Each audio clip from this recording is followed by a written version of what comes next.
We had a great bye week. It came at a good time for us. The guys got them a mental break and a physical break, and hopefully all the guys will be ready to go this weekend. They took off Friday, Saturday, and Sunday, and we had our practice at 6 o'clock this morning. Some guys were out on the field by 5:30, and we practiced for about an hour and a half and had really good work in the stadium. It was dark like it's going to be on Saturday night, and there's a little drizzle. So it was good that we got some rain work as well. But it sets the tempo for the entire week. And now the guys have the rest of the day off to rest up for tomorrow's practice and get back in the classroom. So that'll help them too. Players and coaches saw a lot of games this weekend, so it was fun, but it's an eye-opener. We told them to sit like coaches and watch games and see what you do in that situation and see what comes up and happens. And it was fun for me because I had guys texting me throughout the night on Thursday night's game with Colorado, West Virginia, and then Friday night and Saturday night. What would we do here, Coach? And what do you think about this? Who do you think's going to win? How's this one going to come out? So it was really fun to back away from it and just watch other teams play and kind of get a feel of where we are. Did a lot of self-studies over the last week, try to know more about ourselves, know where we need to improve and things that we've looked at, and we should know more about our identity as we get ready to go into this weekend's game. Got a lot of work with the young guys. We stayed out there a long time after practice on Wednesday and Thursday, and really got a lot of individual work and fundamental stuff that the guys that aren't playing need, because they'll have bowl practice coming up pretty soon and be getting back to spring practice before we know it. And it was fun for them to get some attention. And then our 7 coaches had an outstanding week of recruiting.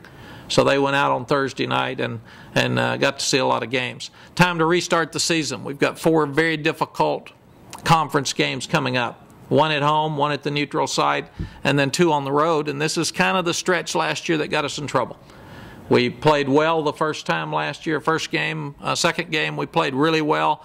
And then we didn't play as well against Oklahoma State, and then didn't play well at all out at Tech. So we need to go through this stretch with a strong mentality and then start over. We've got to have a lot of energy. And last year it kind of beat us down. But it's very important and to notice that 3 of those are basically road games. So we've been at home. We've been pretty comfortable. We've got 1 more at home. We only have 3 home games left for the year. But then we have to go be good on the road, and that's more difficult. Saturday night's game is 6:15. It is ESPN.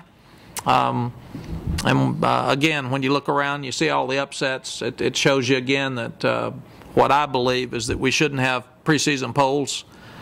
We're starting to find out who the best teams are now in the next couple of weeks. By middle of October, end of October, you know who's for real and who just had preseason hype.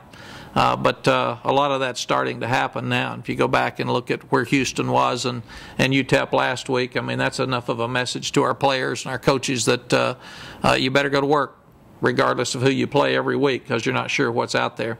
Our coaches asked me last night if I would say something about Breast Cancer Awareness Month. I asked them how many families in that room were affected, and over 2/3 were. And my mother's been affected by breast cancer, and she's doing well. And my good friend Phil Mickelson's wife, Amy, within this year has been affected. So it is an awful disease, and we would like for everybody's thoughts and prayers to be with the people that are afflicted by that disease and their families, not only this month, but year-round. The players have asked about doing something during a game because a lot of the pro teams did yesterday, and that's something that the university is looking at right now to see if there is some way that we could bring more awareness. But I wanted to say that today just to make sure. Colorado game is important to us. We've got 2 players from the state of Colorado, Nola Brewster and Lamar Houston, and we've got 4 staff members. Kenny Boyd was the trainer at Colorado. Bobby Kennedy grew up in Boulder.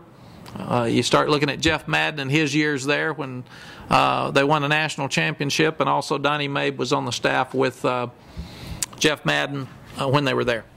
So Coach Hawkins will have them ready, and they'll be excited about being in here, and I think this stadium will be rocking again on a Saturday night. So questions? Coach, can you talk